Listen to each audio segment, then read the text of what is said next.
Salam balaca dostum, səni görməyə çox şadam. Gəl, bugün birlikdə ingilis dilində yeni və çox maraqlı sözlər öyrənək. Hazırsansa, başlayaq. Bəli, bugün mövzumuz məktəbdir. Məktəbə hazırlaşırıq və görəsən çantamıza nələr qoyacağıq. Gəl bütün o əşyaların ingiliscə adlarını öyrənək. Çox əyləncəli olacaq, söz verirəm. Bax, qarşımızda tamamilə boş bir çanta var. Gəl onu birlikdə məktəb üçün lazım olan hər şeylə dolduraq. Hər əşyanı qoyduqca onun ingiliscə adını da deyəcəyik. Necə fikirdir? Əla! Süper, çantamızı yığmağa başlayırıq. Qaydamız çox sadədir. Mən əvvəlcə əşyanın adını bizim dildə, sonra da ingiliscə deyəcəm. Sən də mənimlə təkrarla, yaxşı? Deməli, ilk olaraq bizə nə lazımdır? Əlbəttə, hər şeyi içinə qoymaq üçün bel çantası. İngiliscə ona backpack deyirlər. Gəl birlikdə deyək. Backpack. Bir daha, backpack. Aferin. İndi gəl bunu bir cümlədə işlədək. Məsələn, deyə bilərsən ki, I have a backpack. Bu o deməkdir ki, mənim bel çantam var. Əla alındı. Yaxşı, bəs karandaşları, qələmləri hara yığacağıq ki, çantamızda dağılmasın? Düzdür, karandaş qutusuna. İngiliscə bu pencil case deməkdir. Təkrar edək, pencil case. Möhtəşəm. Cümlə olaraq da belə deyə bilərik. I have a pencil case. Yəni, mənim karandaş qutum var. Bax, artıq iki vacib söz öyrəndik. Gəl indi o qutunun içini dolduraq. İçinə birinci nəyi qoyuruq? Əlbəttə ki, karandaş.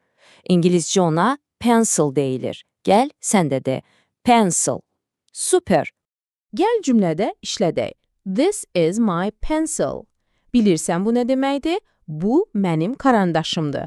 Bax, buradakı my sözü var ha, o mənim deməkdir. Bunu da yadda saxlayaq. Yazı yazmaq üçün bizə qələm də lazımdır, düzdür? İngiliscə bu söz o qədər asandır ki. Hazırsan? Pen. Bəli, sadəcə pen. Gəl birlikdə deyək. Pen. Cümləmiz də belə olacaq. This is my pen. Yəni, bu mənim qələmimdir. Necə də asan səslənir, hə? Hərdən yazanda səhv edirik, elə deyilmi? Amma heç problem deyil. Çünki bizim super köməkçimiz var. Pozan. İngiliscə ona eraser deyirlər.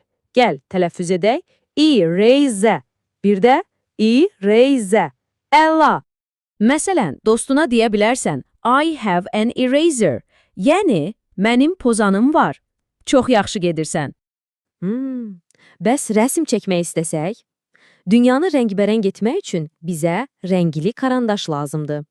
İngiliscə bu crayon deməkdir. Təkrarlayın görüm. Crayon. Möhtəşəm. Cümlədə isə belə deyirik. It is a crayon. Yəni, bu rəngli karandaşdır. Süper. İndi isə gəldi çatdı çantamızın ən vacib, ən ağıllı sakini. Bu nədir? Əlbəttə ki, kitab. İngiliscə adı isə book. De görüm, book. Aferin. Və cümləmiz belədir. This is my book. Bu o deməkdir ki, bu mənim kitabımdır. Əla! Kitabdan yeni şeylər öyrəndik. Bəs öyrəndiklərimizi hara yazacağıq? Düz tapdın, bizə dəftər lazımdır. İngiliscə ona notebook deyirlər.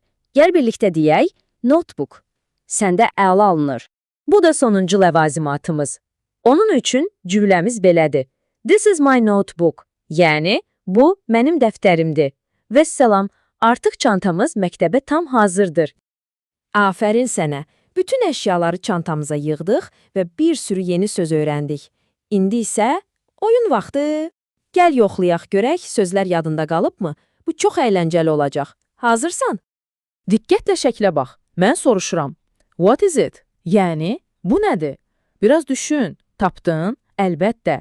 It is a pencil. Afərin sənə.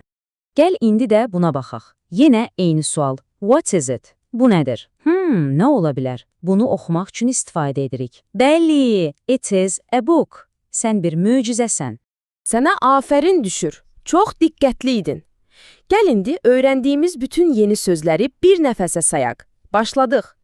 Backpack, pencil case, pencil, pen, eraser, crayon, book və notebook. Sən bugünün qalibisən.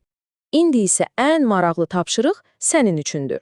Get, öz məktəb çantanı gətir, aç və içindəkilərin adını bir-bir ingiliscə deməyə çalış. De görüm, sənin çantanda nə var? What's in your backpack? Bugünlük bu qədər. Gələn dərsimizdə görüşənədək. Hələlik!